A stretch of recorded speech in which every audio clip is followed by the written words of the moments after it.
You're watching ITG Clips. All right, Julian, here's what I got to know. So, you and I had a decent amount of crossover at the times that we were in school. 2009 was my freshman year.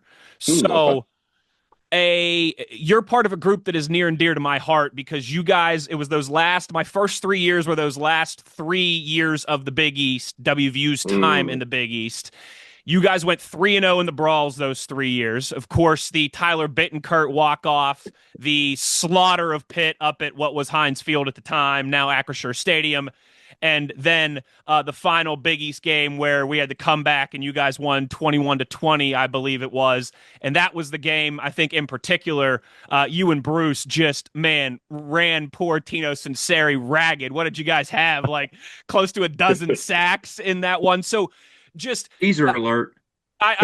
selfishly, just kind of what you remembered about winning those last three brawls against Pitt, the end of that Big East era. And like I said, I think particular that last one because it was at home. Who knew the next time we were going to play, right? Or knew there was going to be a bit of a hiatus there, and just had to get your thoughts on those games and that run. Well, to be honest with you, man, like the brawl is something it's near and dear to my heart for two really big reasons. And I'll start with the first one. That's the it kind of goes outside of those three. My very first start at WVU as a redshirt freshman was versus Pitt.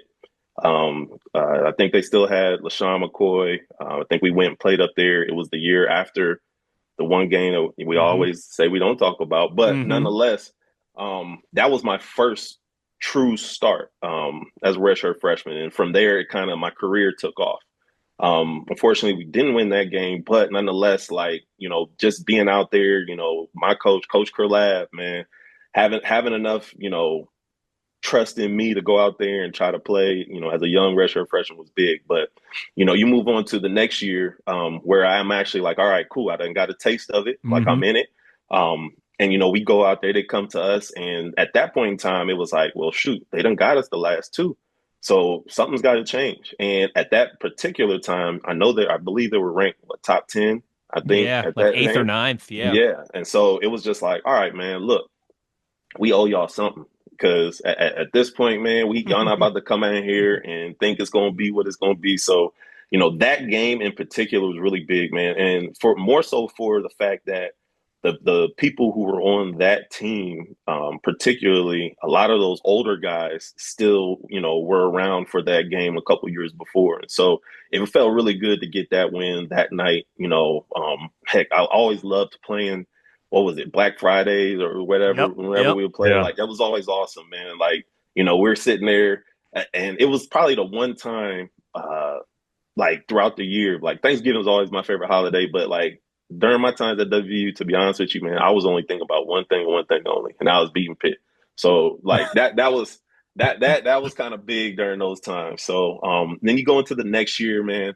I mean, heck, how can you not be fired up about those pro combats, man? Like Yeah. when Oh, that yeah. when I tell you that whole week, like the amount of gear we were trying to get, I mean, we got hooked up. Don't get it wrong, but just when they started, the Nike did the unveiling and stuff, and we started getting like packages, and then you're like gearing up for this game, and you're like, and at the end of the day, it's Pitt, so it's just like we're super excited, but to go up there and have that type of game that we did, Tavon's going crazy. I mean, well, everybody, the defense, Yep. I had a couple sacks, we had some stuff going.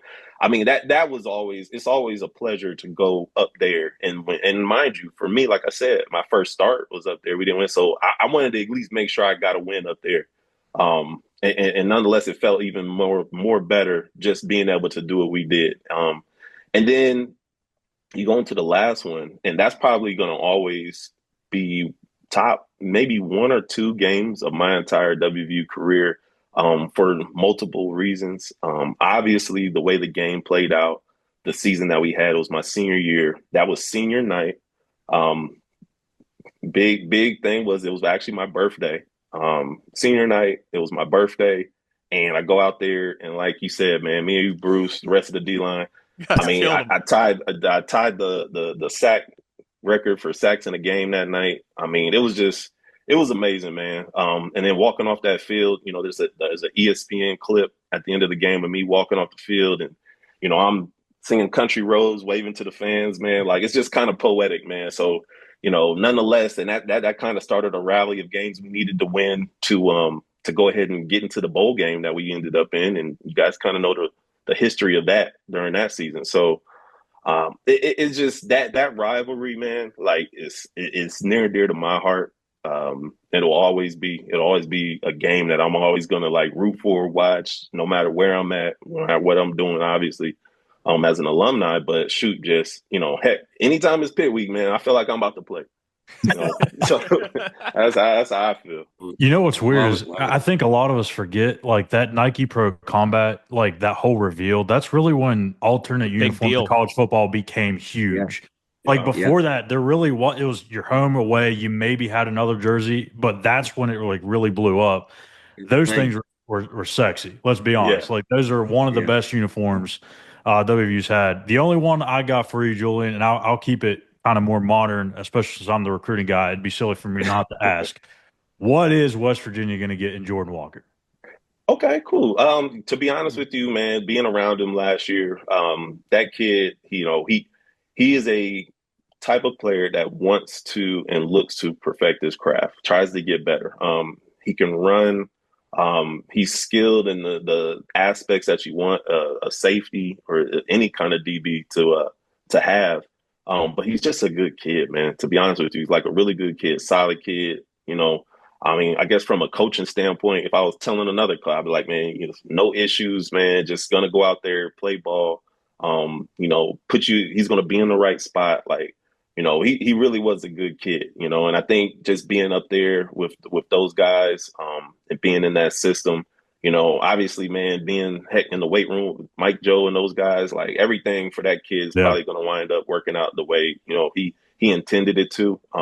But it kind of was, bittersweet, kind of seeing him go there. But then it's just like, man, you're going to get to wear that jersey. Yeah, that's the part. That's the part. So, like, nonetheless, I was super happy for the kid. And, talking with guys like Coach Castile and everything like that throughout that process, I just kind of let him know, heck, you're going to get a good one. And he's going to show up, do what he's supposed to do, man. And he's going to be pretty solid for you guys. So I'll be interested in watching him, man. He'll have a fan definitely still down here in Chattanooga for sure. But nonetheless, man, you guys are getting a pretty good one. I would ask you your insights about Honor Huff, the basketball transfer, but I don't know that you've got that. Hey, I'll say this. So our football offices are in the actual arena, and so nonetheless, you see him and a couple of other basketball guys. I actually got to go up to the NIT, the championship that they played in. Oh wow! And being up there, first off, Butler, that where they play, that's. If anybody ever gets Hinkle a chance, Fieldhouse, Hinkle it's awesome. Fieldhouse, it's if awesome. You get a chance to go, oh my gosh, like I was blown away. But it was a cool experience. But nonetheless, that kid's a baller. He's a hooper for real. I mean, he can shoot the lights out of that ball. He's going to be super exciting. I'm always going to be a WVU basketball fan. So, I mean, I'm going to be watching them definitely for sure. And like, even here, the good thing is though, he left here. And I think everybody here knew from a basketball standpoint that, like, man, look, you got to do this. We're happy for you. Thanks for what you've done for us. And like, they had a nice little parade send off for all those guys. So he's going to be a dog. He's going to be a good one to watch. That's what we like to hear. We love it. Thank you for watching. Please like and subscribe to ITG Clips and In the Gun podcast for more WVU football content. Watch the whole podcast episode by clicking the link above or in the description.